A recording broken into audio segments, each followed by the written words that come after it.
Okay. I have no idea what we were watching, and I'm pretty sure that Georges is in this season. We are just adding to the Georges multiverse of like long Georges being Miss Fiercelicious. Georges is the Spider-Man of Drag Race. We could have a whole entire multiverse of madness with just people who look like Georges.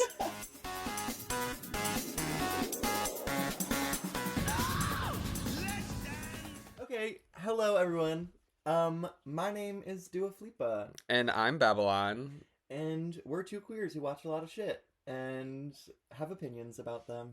And this is going to be our first episode of our new podcast called Dua Babylon Media, where we are going to watch some of our favorite shows, hopefully some of your favorite shows, and probably get into some other movies and television. I don't know. Maybe OnlyFans. OnlyFans review. But yeah, so both Dua and I are boyfriends who also do drag together, and we honestly spend a lot of our time watching television together, a lot of reality competition shows specifically. RuPaul's Drag Race, The Traitors, Survivor, Big Brother, The Great British Bake Off. I can't say that. The glass making The Netflix show. like Blow Me, whatever that's called. Glow Up. That one too. And because of it, we have a lot of opinions that both align with each other and completely don't. So this podcast is going to just be kind of a review channel about stuff that we watch and recap shows and everything else that's in between. Our first episode is covering the newly released RuPaul's Drag Race Season 17. We just had the first episode of the split premiere. What were your initial thoughts about the entirety of the episode? I thought this episode was kind of... It felt phoned in a little bit to me. I don't know, like... Okay. I feel like when Drag Race kind of goes on until they introduce something that's like completely brand new, sometimes it just gets to be a little stale. Yeah. But all in all, I do see a lot of potential for these girls to do well and give us like good moments throughout the season. It's just not giving me like like I don't know. Last season was so good. Plain Jane with like Plain and Nymphia and Sophia, like it was just like big characters right off the bat. I feel like the only person we're really getting that with right now is Corey. Okay. I kind of see that edit for like Joella too. I don't think Joelle is gonna be. You know what? We'll get. We'll get there. We'll get there. But just overall thoughts and opinions from my side, at least, is that we love competition reality, right? Like we love watching a competition. For me, Drag Race has always been a competition that's outside of itself. So like you're not competing necessarily with the people you're against. You're just competing for RuPaul's, attention, his praise. And with the adding of the like Raid Queen, it adds a social aspect that I don't know if Drag Race always needed. No, it needs it.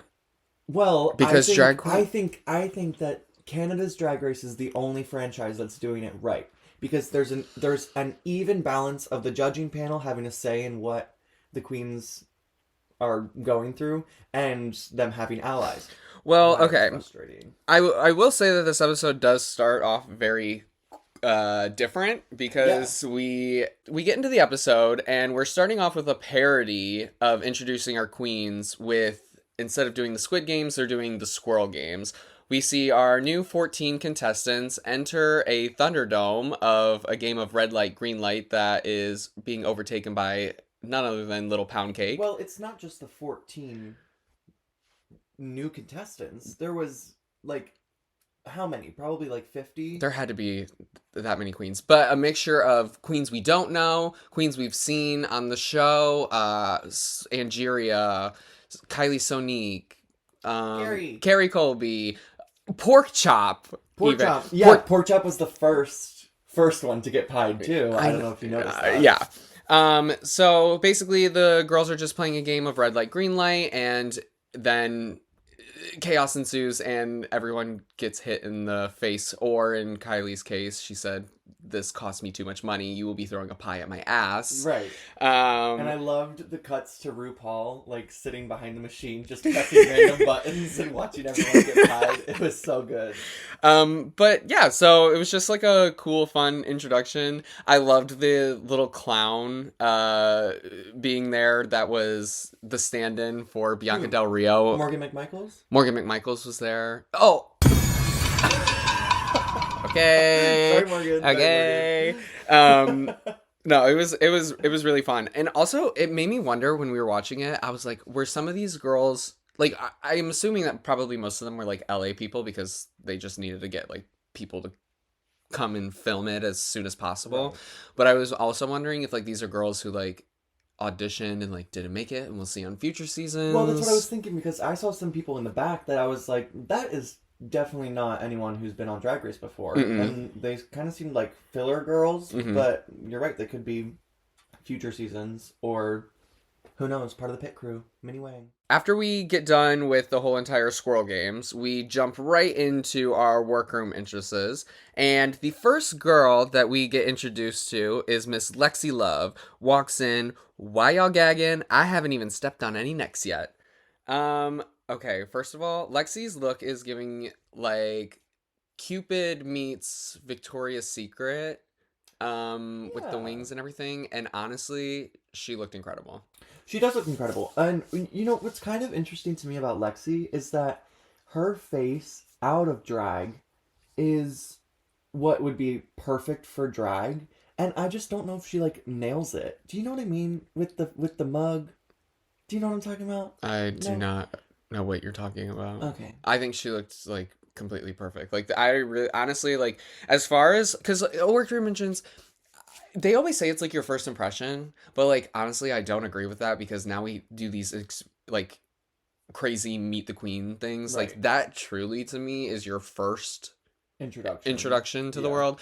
But as far as like workroom entrances and like introducing yourself and like just saying like this is who I am, this is my drag, I thought she looked incredible and I thought she was pretty funny too. Yeah, I mean, it's always hard to be the first queen to walk in because no one's there asking you, like, so what's your kind of drag? You know, so everything's kind of self-prompted. So who knows? Followed by Lexi, in walks Joella, who says, "Welcome to Joella Dynasty, bitch." And she smacks the hell out of, what is that, a gong? The gong on her head, yeah, which was made out of her hair. Not the gong, but the thing to strike the gong was made out of her hair, which I didn't realize on first watch. But then when we watched it back, I was like, oh, that's pretty cool. The rest of the outfit, meh. Yeah, she comes in like a cultural, like Chinese traditional moment. We see a lot of these on Drag Race with like Asian queens bringing their culture to the show. And I mean, as far as looks go, I'm not sure how successful this would have been like for a runway. Honestly, it might have been because she could have completely camped it up. She did it in the workroom too. Right. But I thought it was good. I thought it was a great workroom entrance. Yeah, I mean, it was fine. It wasn't like elevated or anything. It was, you know, the nice red and yellow trim kind of cultural moment. I just think it could have been elevated in other ways than, you know, a gong in her head that she hits with her hair. Followed by Joella, we introduce the narrator of the season currently, truly. Corey King, who shakes her cup of ice and walks in and says, "Good morning, Kingdom." She is giving us the RuPaul Experience. Dunkin' Donuts. Yes. RuPaul Michael Charles is sponsored by Dunkin' Donuts, and everyone is quaking. Yeah, this was like if RuPaul wasn't like doing Supermodel of the World, like if Dunkin' Donuts just saw her on the street in the 90s and they were like, Yes. "Come here, we want you." Spokeswoman. Yeah. Correct. Okay, looks, it was fine. It was like, boring. It was boring. No, It no, was no, no. boring. It was not boring. All right. It was fine. It's great. It's fine for workroom entrance. Her personality just kind of like sells me everything else she's giving. Right. Also, if you know her, like I don't know how like much online you are. She is a complete Duncan psycho. You don't know how much online I am. I don't know how chronically online you are. Not at all. Yeah. That's okay. Yeah, I you're don't right. even have a Twitter. She is a huge Duncan girly, so like when she came in and I saw it, I immediately got it and I was like, work, bitch. Okay. I mean, again, these workroom entrances, like, I may be a stickler being like, they can be elevated, but to a lot of people, this is their first impression. To the people who aren't, like, watching the Meet the Queens and whatever, like, you want to set, like, a really high standard for yourself. And since this season seems to be the season of Nepo families, Yeah. we have our first Nepo relationship. Corey King is the sister to one of my personal favorites, Plain Jane, and the iconic sister like comes out immediately. So I'm just ready to see what attitude she brings for the rest of the season. Yeah, I think, yeah, I'm excited. She's very different from Plain, but I can see their similarities. Yeah. There. Next in the workroom.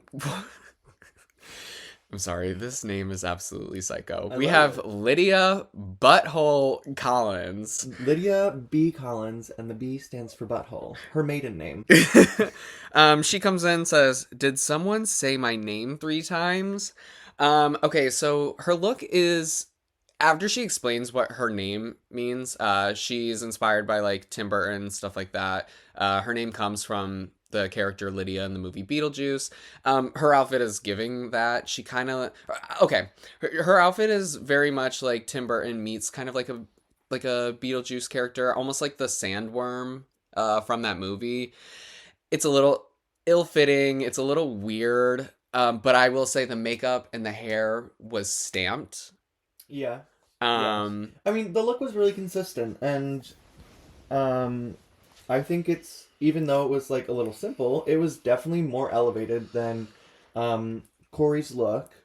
And now that I'm looking back on this too, Joella's, I kind of do like her look. Like, I think there's just a little bit more zhuzh that could happen, but I think it's the most elevated of any of the girls who's walked in so far.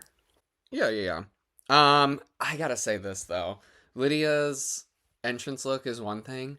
Lydia looks like a 12-year-old in the confessionals. Like, Yeah. I mean, we're talking like people that look like they're on the like PA crew for Yes. Drag Race.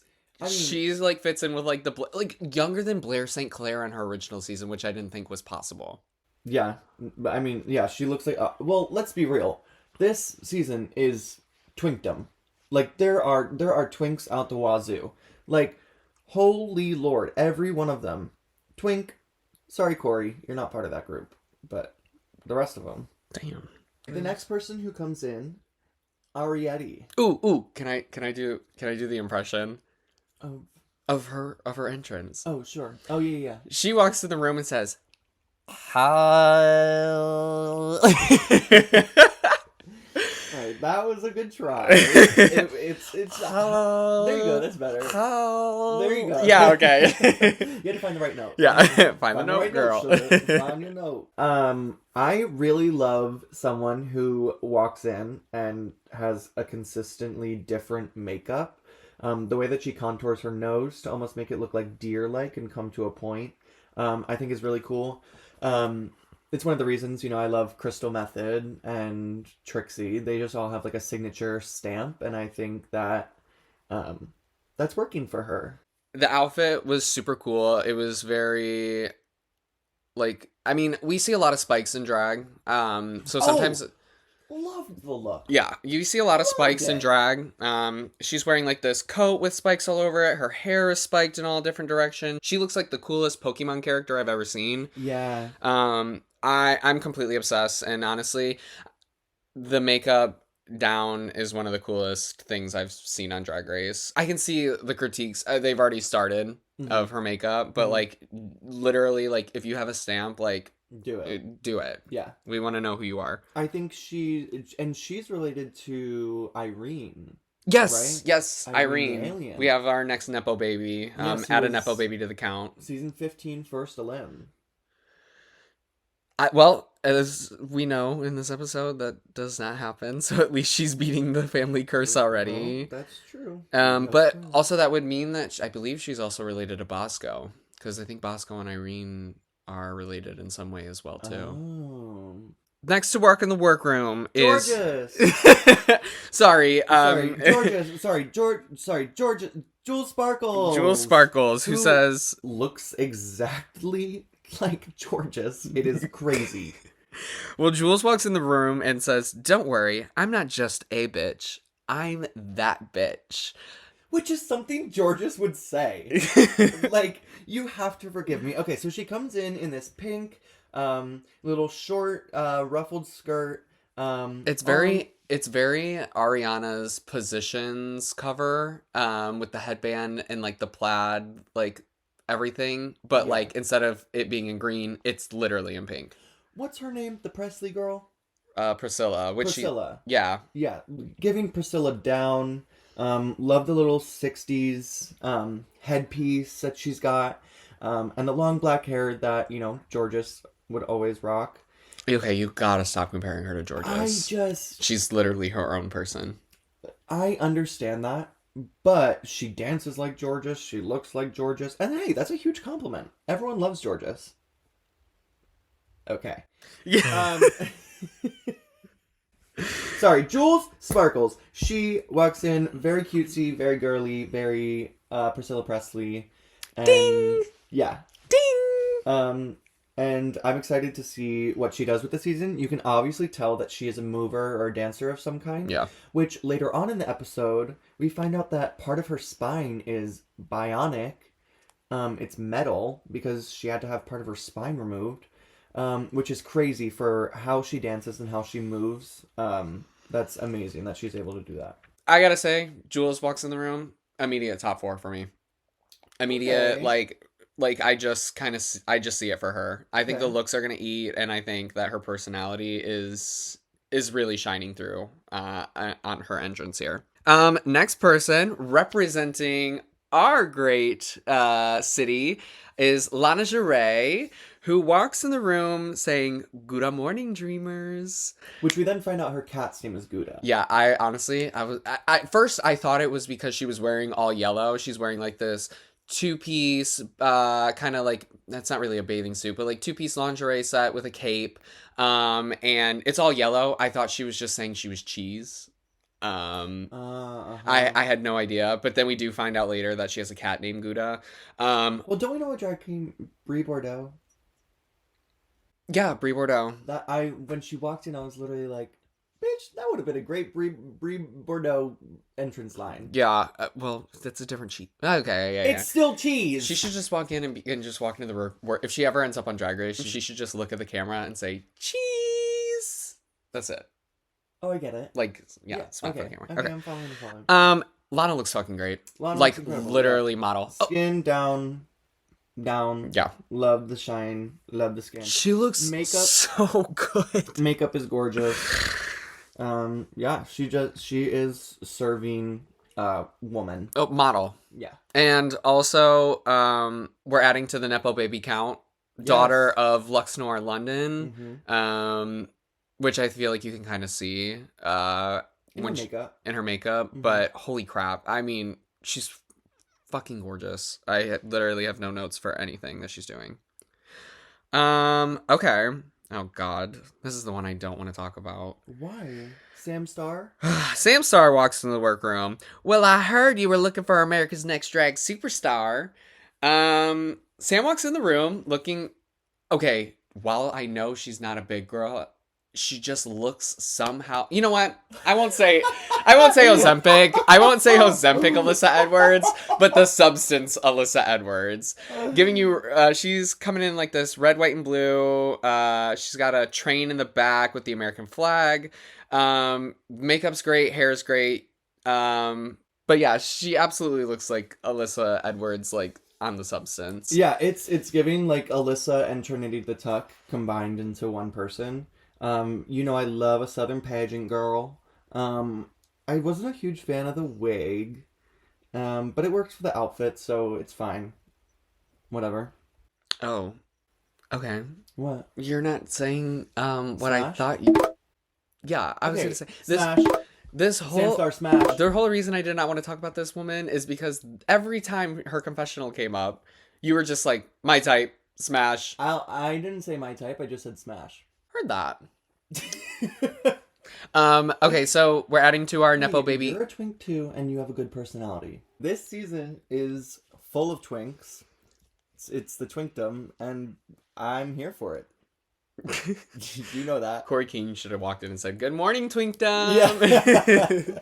Sam Starr, adding to our Nepo baby count.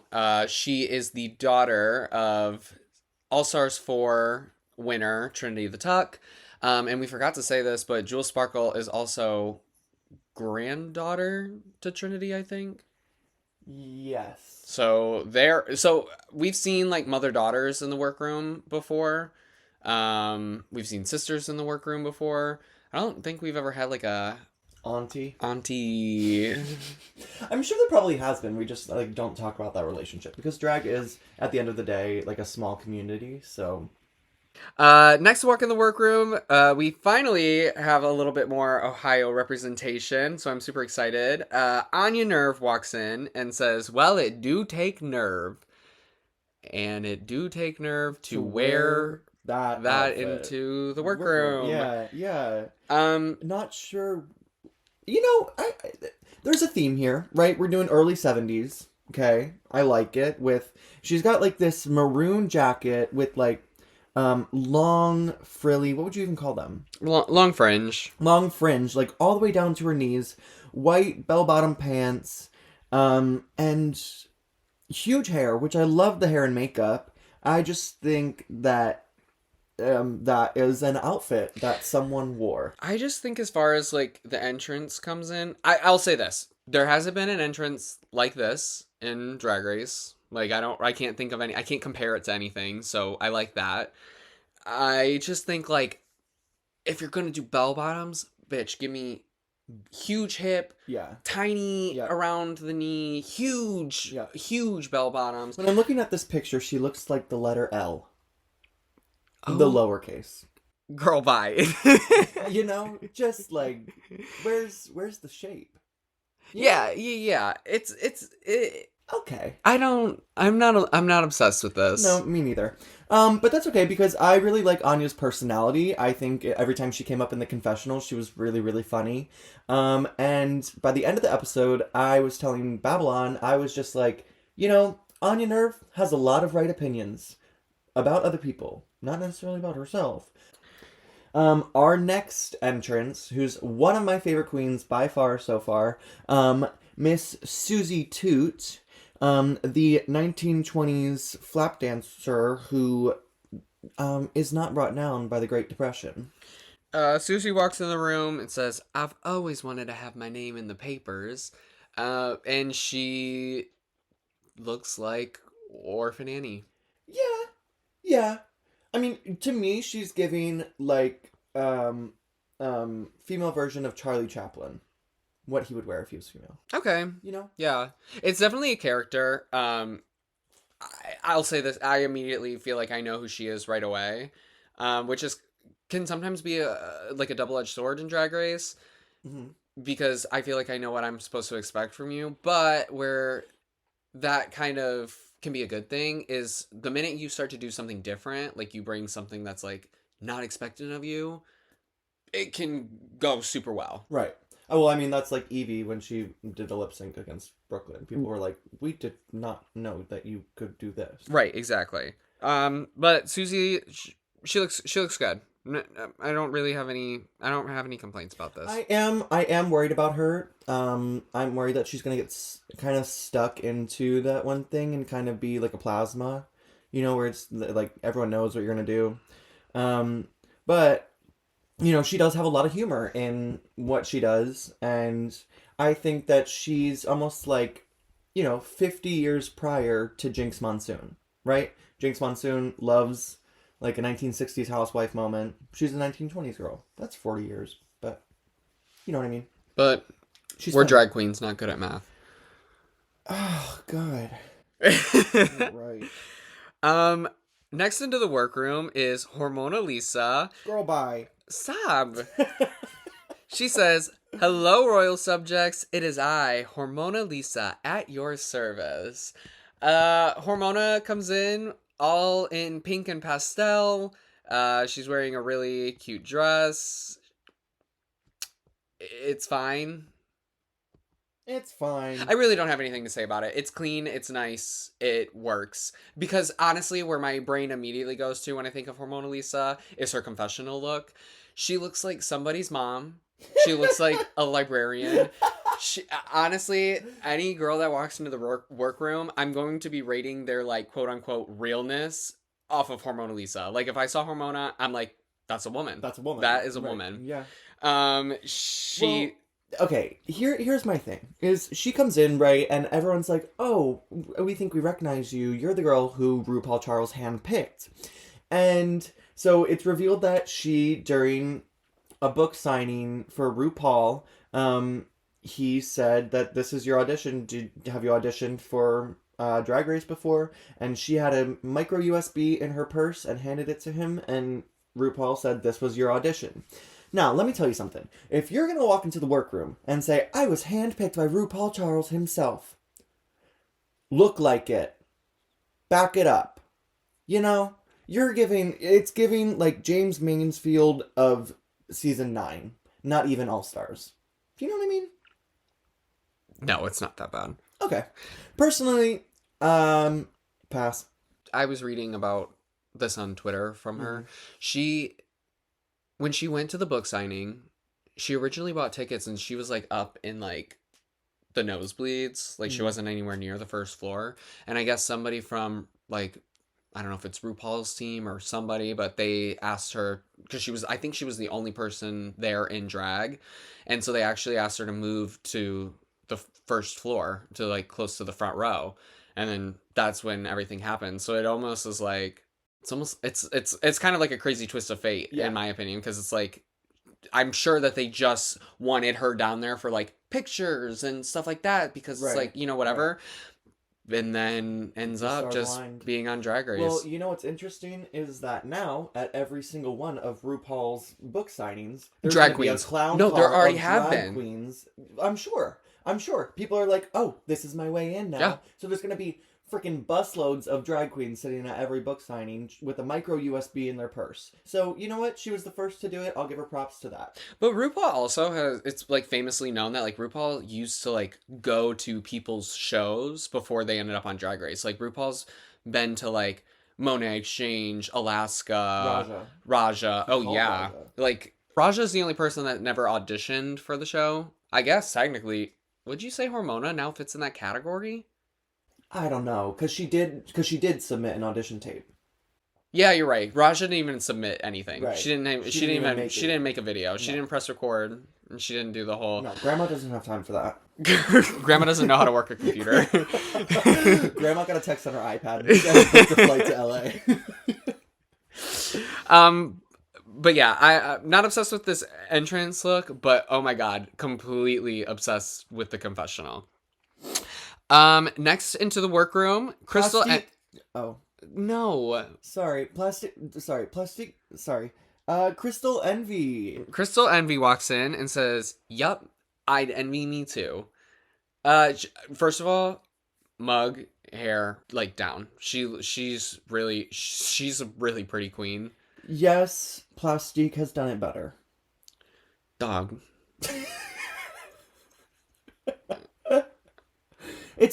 She's white Plastique. What is wrong with saying that she looks like Plastique just white? Well, let's just talk about the outfit rather than everything else. So I could see Plastique wearing No, it's cute. It's cute. The feathers, the pink feathers, cute. I know exactly who she is when she walks in. You know, she's a pageant girl too. Sam Starr says that she competed against her. She also said she beat her quite a few times. Yes, that is also true, and I could see why. But really gorgeous. I'm excited to see the looks that she brings this season. Her personality, we didn't get to see that much of, so I'm excited to see what more. Yeah, she didn't really get much this episode.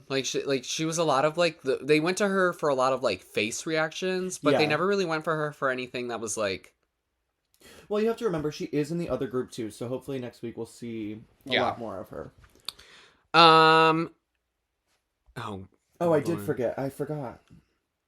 Yes, Acacia yes. forgot. Next in the workroom is Acacia I forgot. was reading my notes and I did not even know what this said, so I did in fact forget. Acacia walks in and says, "Totally tubular."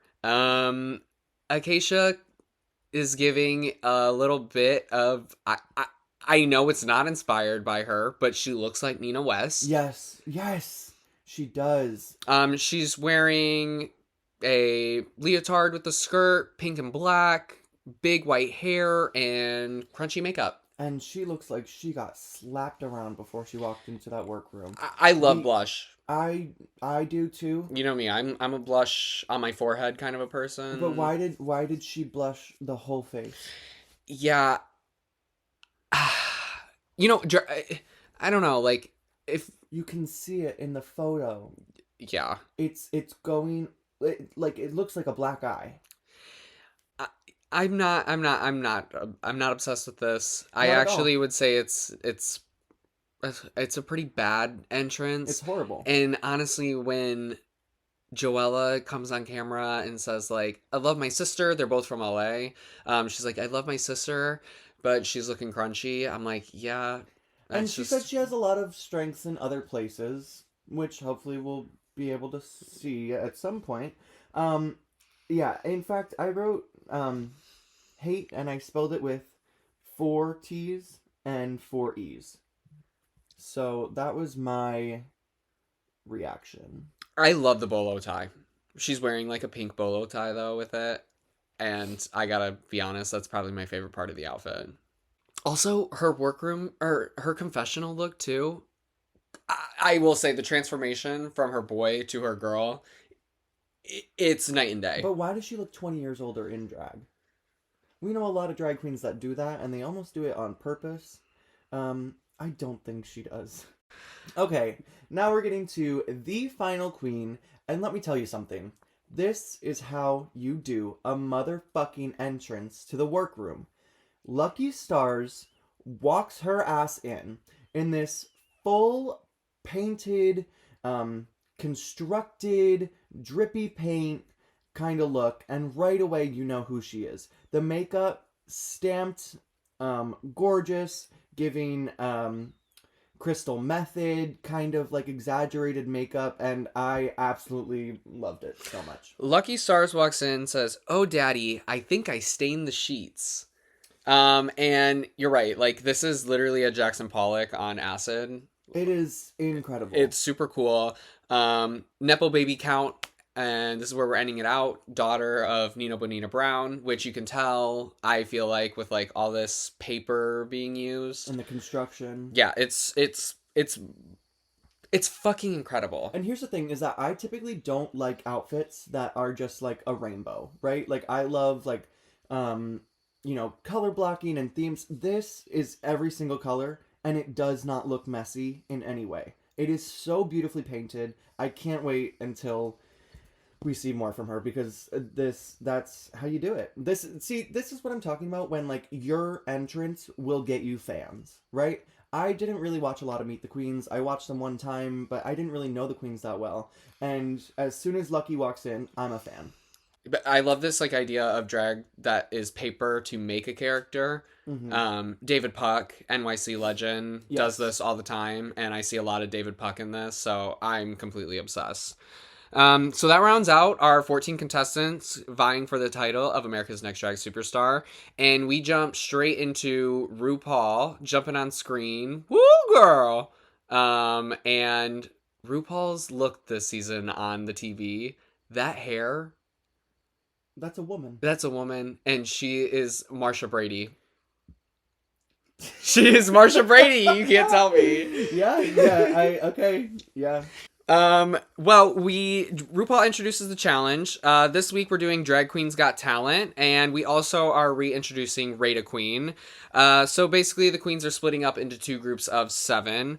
There will be one winner for each week and one bottom queen for each week. At the end of week 2, the 2 bottom queens will be lip syncing against each other for their life, and one will be eliminated. RuPaul says, "Go off. You guys are deciding the order, the everything." Oh, wait. But also, what's the other like twist that happened with this? Oh, the queens who are competing against each other each week, they aren't rating each other. It's going to be the 7 queens who are just watching the show. They're the ones rating everything. Which is super interesting because now it starts to bring into alliances. So when they divide into groups to decide who wants to go when, a lot of the girls who have sisters or family ties or friends in the group want to compete on opposite weeks as their alliance member so that they can make sure that they rank them highly, which is pretty smart. Honestly, the only time we really see that is with Lana and Arietti. Like, who literally Right. just go with each other like, hey, I see you. Let's be on opposite weeks and put each other at number 1. Right. That's literally what they did. Yeah. Which, smart, guarantee yourself the first week, but also, come on.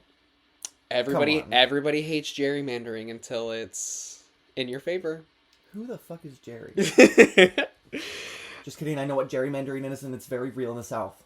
We get into like mirror talks. We find out that, like you said, Jules is a bionic woman. We get a little bit of like all the nepotism, and Katy Perry walks into the workroom. Yes. Katy Perry walks in, and Joella, who has been talking a really big game about like being a Katy fan for some reason, like at the beginning of this episode, I almost wondered if like this was gonna be a moment where she was like, "Me and Katie are like BFFs," and then like Katie walks in the room and was like, "I don't know that bitch. Who are you?" Like, Right. like you could just be talking like a really big game and then like have nothing to back it up. Right. But Katie like immediately walks in. First of all, Katie looks great, wearing dicks on her Amazing. shoes. Amazing. And like immediately recognizes Joella. Yeah.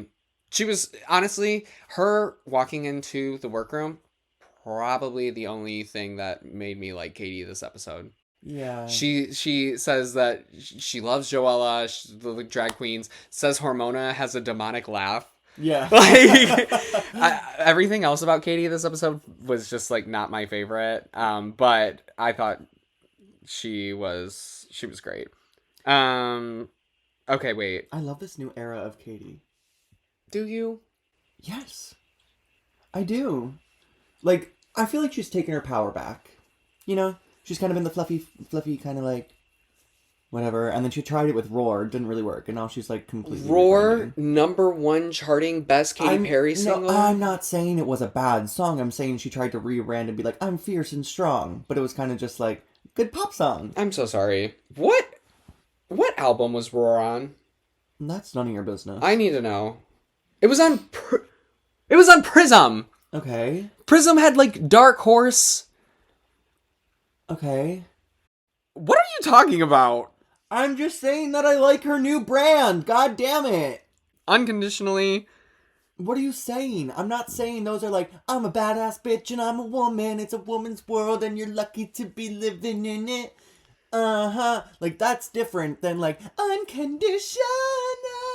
What are you trying to argue with me right now? All I'm saying is that her brand right now is different, bro. She came down and it bubbled. You're gonna tell me I'm wrong? I think I am gonna tell you that you're wrong. Whatever. Anyway, let's go back to the girl groups. We get into the runways. Instead of doing everybody, let's just like talk about the 7 that were in this group. Yeah, so Arietti, Joella, Jewel Sparkles, Lucky Stars, Susie Toot, Lydia B. Collins, and Acacia Forgot. We'll start with who's the first one on your list? We can start with Arietti. Okay, so Arietti comes out in like a birds of a feather fierce, like I don't even know what the hell I would describe this as. I love this. I love this look. It is so gorgeous. So the category for the runway is mask for masked singer. So everyone has a mask or like something covering themselves, and she walks out with this circular it's almost like a what's those like umbrellas that they used to like spin. Yeah. What you know what I'm talking about? An Parasols. umbrella. Yeah. Parasol. It's like a parasol kind of looking thing. Very lacy. And then it's almost like a wedding dress. But there's blood all over it. It's bedazzled. It's gorgeous. The makeup is gorgeous. The hair is gorgeous. Everything works. Even her gloves with the blood running down her makeup and the blood on her gloves. It's just gorgeous. I love it. Yeah, I'm absolutely obsessed with this look. I think Arietti is going to be like one to look for on the runway this season, just based off this. It kind of reminded me of Aquaria's feather look that she did in season 10. Uh-huh. It's Yes. super cool. Next on the Joella. runway is Joella. Joella is not wearing a mask, first of all. It's just a paper plate with a moon on it.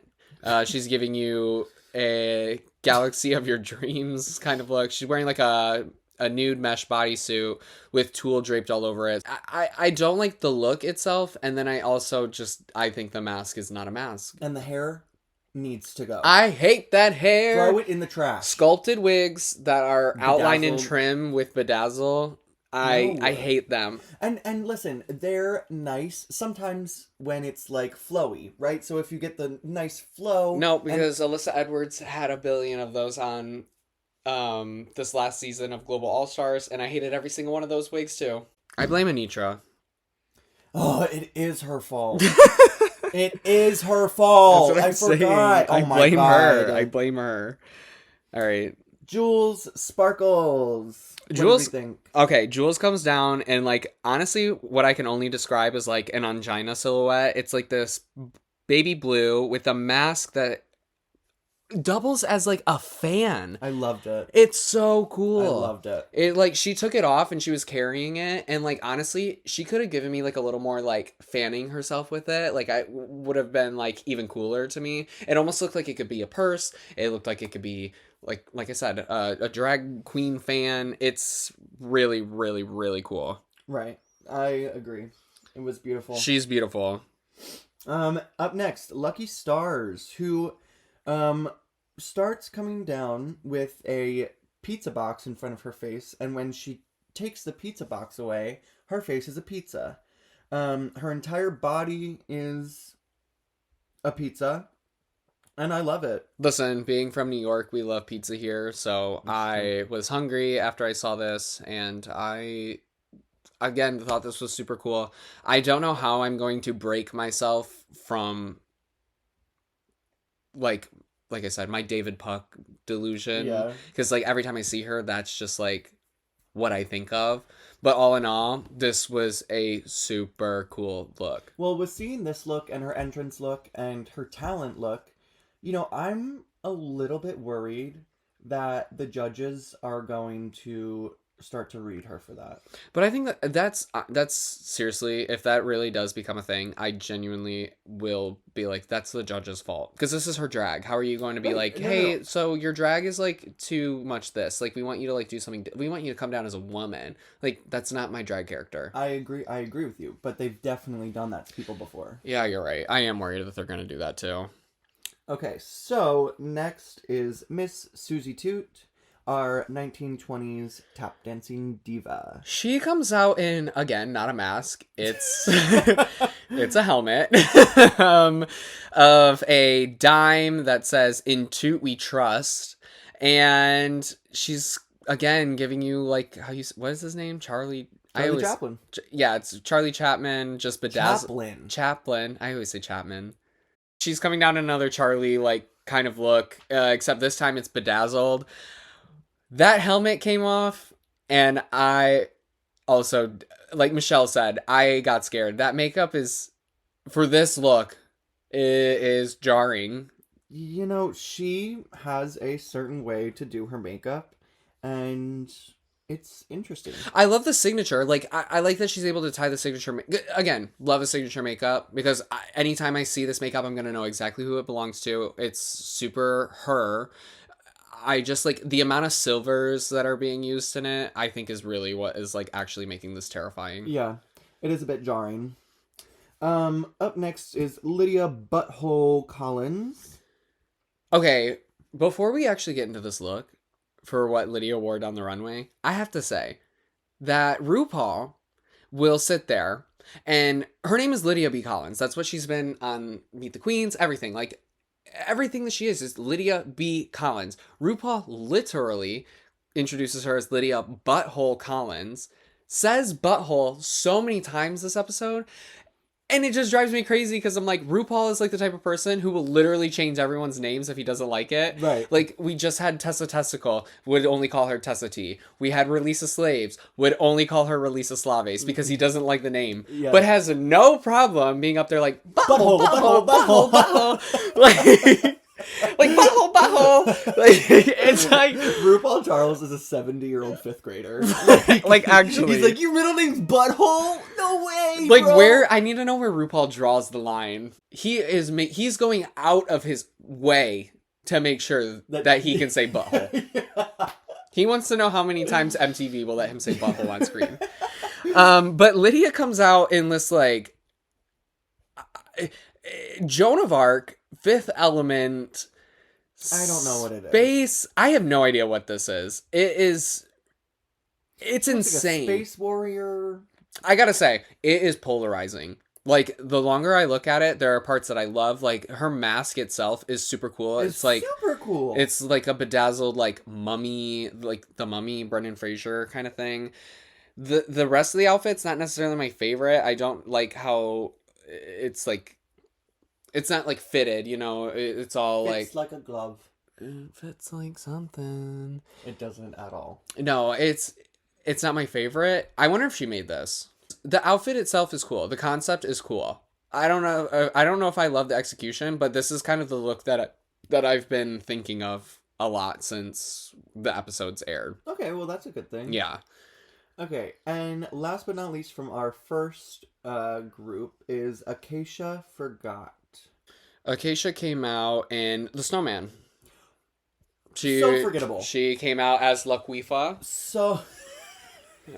Season 3's Laquifa making a appearance. No, so forgettable, so boring. She came out in a giant snowman costume and then takes it off, and then underneath she's just wearing a white bodysuit with like BDSM gear. I will say though, when she pulled that again, a helmet, not a mask. helmet, not a mask. When she pulled that thing off and her hair was under there and it wasn't out of place at all, I do gotta say I was damn impressed by that. We get to Drag Queens Got Talent, and we start this off with Jules Sparkles doing an original song of La Leche. What did you think of it? I love Georges. I almost called you by your boy name. You're pissing me off. I loved it a lot. I thought it was really original. I think it's smart to do your strengths, and I think she showed all of her strengths with a simple song with jokes in it, and she was able to just dance to a nice beat, and she knows how to move her body. Doing your own song for a Drag Race talent show can be difficult. You have to do something to make yourself stand out. Mm-hmm. Like, I think of, like, Aja with the Level Up song that she did, and, like, even, like, Anitra. Mm-hmm. Walk That Fucking Duck. Like, you have to, like, do something that, like, really makes you memorable. I'm not sure that the song will forever stick, but where I think, like, the strongest part of that was when she just started going, like, wait, RuPaul, do you speak Spanish? Do you know what La Leche means? Yeah. And, like, it was good. And the dancing, I'm not worried about her in any sort of lip sync in the future. No. Next talent to the stage was Arietti doing... I don't know what the name of this dance is. Is it flamenco? It could be. She had a long dress and she was waving it around. Okay, so she comes out and she gives us a little bit of a Spanish lip sync, and she starts doing this, like, traditional dance with her skirt. I honestly liked this talent. I did not find it, like, to be as boring as, like, what other people were saying. I think the only thing that kind of sucks about this talent is what our expectations of Drag Race are, because when you come out in something huge and flowy, automatically all of us are already thinking, like, oh my god, she's gonna take it off, like, what's gonna be underneath, whatever. But that never really ended up happening. I think, like, all of our brains are just a little, like, wired to, like, think that we're gonna get something, like, crazy. Well, I personally wasn't thinking that, but throughout the performance, I thought there was gonna be something that was gonna level it up, right? She was just kind of flowing the skirt around, and yes, it's beautiful, it's gorgeous, but you have to remember, this is the pinnacle of entertainment. Drag Race like drag artists are the pinnacle of entertainment. Not only are they the director, the writer, the choreographer, um, the performer itself, you know, you have to do everything. And when you're on such a large scale and a stage like this, you have to remember what's come before you. And yes, was it a beautiful dance? It was gorgeous. But is this the peak of your talent? Is this everything you can do, you know? And I just wish that there was more variety in showing off talent. Up next was Lydia Butthole Collins. Doing a puppet burlesque. And when she said that, I thought she was going to bring out a puppet. And I thought it was going to be like Jeff Dunham style, like, puppet thing. I thought it was going to be funny. It was funny. Where? I laughed my ass off when it came out. What the fuck was she? I have no idea. Was it a penis? She was like a huge sock. What? She was a sock? That's what it looked like to me. I thought she was a penis. She might have been.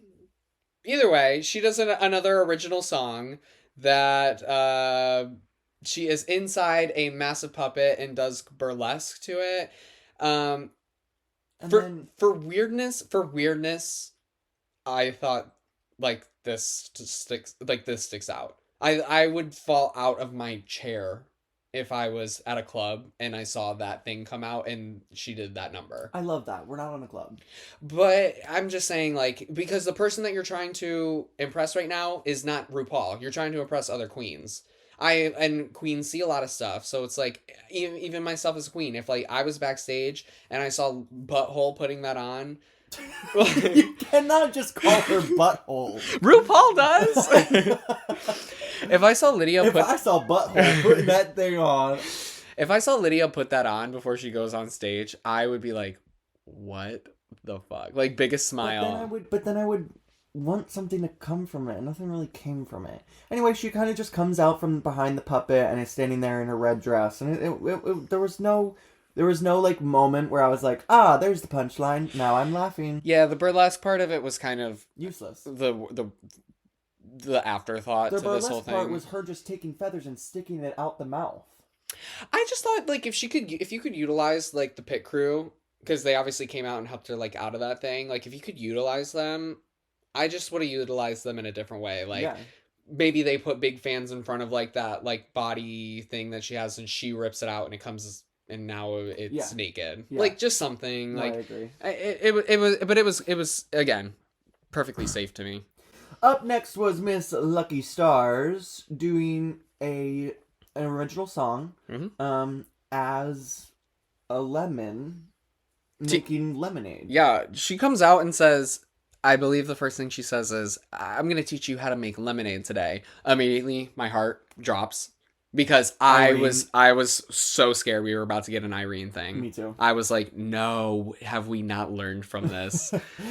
That long sketches do not do well in 30-second format. No, but instead she comes out, does an original song where she takes off her titties and she has straws underneath that just spray lemonade everywhere throughout the whole entire song. If I was one of those minimum wage crew members who was then going to have to mop that up, do you know how mad I would be at her?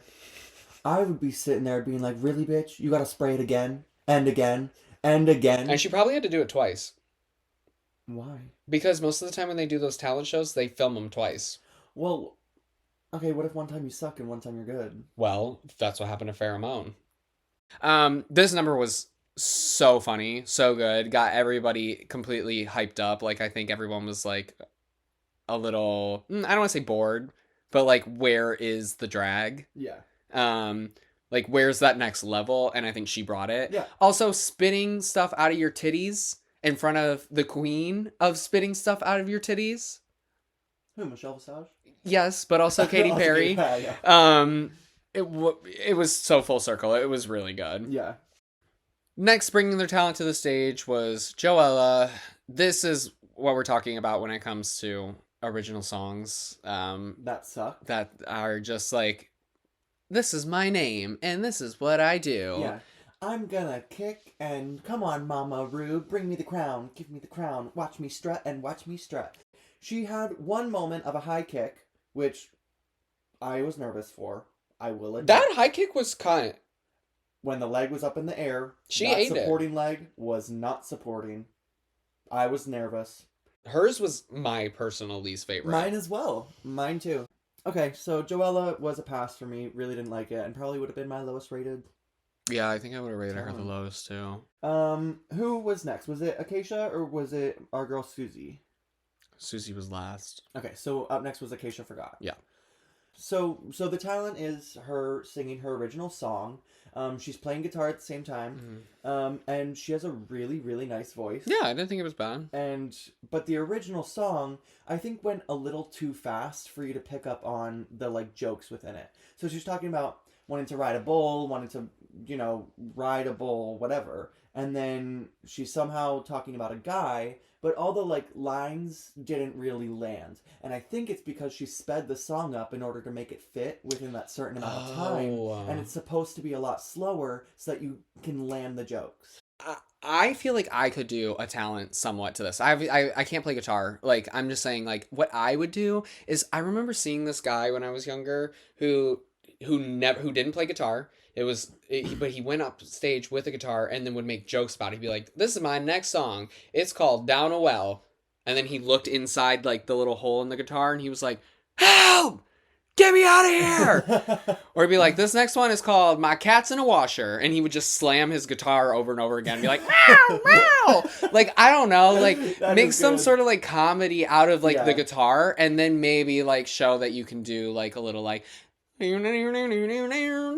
I don't know. Take your talent and level it up, Yep. Anyway, speaking of leveling up a talent, we got my favorite, Miss Susie Toot.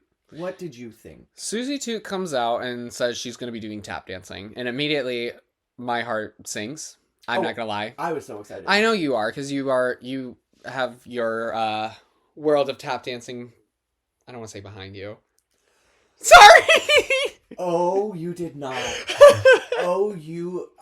I'm doing a prison exchange with Russia for you. Like, no, that was horrible. Sorry. You are so rotted. I can still tap my way through any number. Period. Put on Anything Goes right now. Put on 42nd Street. But Susie Toot says she's going to be doing a tap dancing number, and I am nervous. I think this could go so many ways. I cannot believe you said behind me. I'm sorry. You are a rotted, ugly skank. She starts, the tapping is good. So, like, I'm immediately at least intrigued and hooked. But obviously where she sold it was when she started bringing comedy into it and doing a speech that RuPaul Charles was there for himself of the Gettysburg Address in Morse fucking code. And it's so stupid. It's so funny.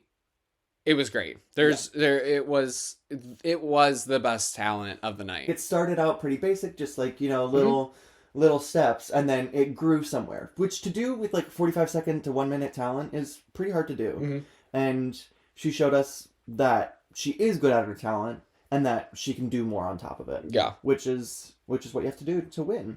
Yeah. Holy crap. Did not expect her. I did not expect that. I knew that she had something more than just her talent. Like, I can tell when a queen is thoughtful with what they do, and I think she really thought about how she can bring her talent to the next level. Yeah. We find out that the top two of the week is Jewel and Susie, and we find out that the queens rated Acacia at... Nope. Acacia. Sorry, I said this season 1 girl. Acacia Davis. Acacia. No, Acacia from season 1. Miss Acacia Davis. We find out that they put Acacia as the lowest rated queen. Do you agree with all of the placements? Definitely not. I think that I was surprised because I thought the bottom would genuinely be either Joella or Arietti. Yeah, but you agree with the top two? Oh, for sure. Okay. I loved what Lucky did. I just think that Jules blew me away. I loved the way that she moved, and Susie just brought something that like was so unexpected and made me laugh. That I like. Who's ever laughed at tap dancing? Right. You know what I mean? Like, that's cool. I would say I agree with the top two completely. I did not agree with Acacia being in the bottom as well. I genuinely think Joella should have been there based on both talent and her runway. Oh god, that runway was so bad. But I will say that I did agree with her being in the bottom after she was like, after she got mad that she was put there and she was like, I was the only one who did a real talent. That's when I was like, no, I'm like fine with you being there.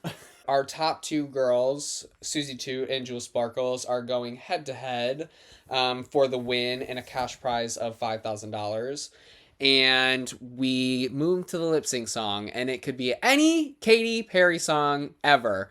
California Girls, Dark Horse, Teenage Dream, I Kissed a Girl. I Kissed a Girl. Roar. Literally, no, we don't need her. Roar is already perfect. Yeah. We already have a perfect Yeah. Roar lip sync. Any fucking song, and all of a sudden we hear, "You're lucky to be living in it." The collective groan heard around the world. The crowd went mild. It's just crazy that Woman's World is a song that, like, it's for the women, but women don't really like it. It's for the gays, but the gays don't really like it. And, like, this has tried to pander to the gays in so many ways by getting somebody like Trisha Paytas in the music video, putting it on Drag Race, and we're still like, nope, you can keep it. Like, no thanks. no thanks. I don't need it. Okay, so the lip sync starts, and immediately, the girls are kind of doing what they did in their talents. And so we find out that Susie is our first winner of the season. Do you agree? Absolutely. Yeah, I do too. I mean, what Jules was doing, great. Like, she's serving puss, she's serving cunt, she's, feeling all her oats. But Susie really took the song and made it something unique. She took her tap shoes and was doing the Morse code thing with the song again. She was spinning, and she did the same thing that she did with her talent, where she let it grow. So she starts, she's just kind of like up there, and then by the end, she's doing full on like kicks and tricks and stuff, and she does the Charleston. Yeah, I loved it. It looks so good. She does the Rupauls Charleston. Who the frick would have thought that the number one dance move to do to It's a Woman's World would be the Charleston? Not me. Not me, but it worked. Well, congratulations to our first winner of the season, Susie Toot. I see a lot of success coming for her in this season. Yeah, I do too. She's a weirdo, and I really like that. Well, thank you guys for listening to our first ever podcast of Dua Babylon Media. And we will see you for the rest of the season of RuPaul's Drag Race Season 17. And who knows, maybe there will be another show that comes out within the next couple of weeks that we will also be reviewing alongside this season. So, all right, thank you guys so much for listening. We will see you next time. Bye! Bye! Yay! We did it! Oh.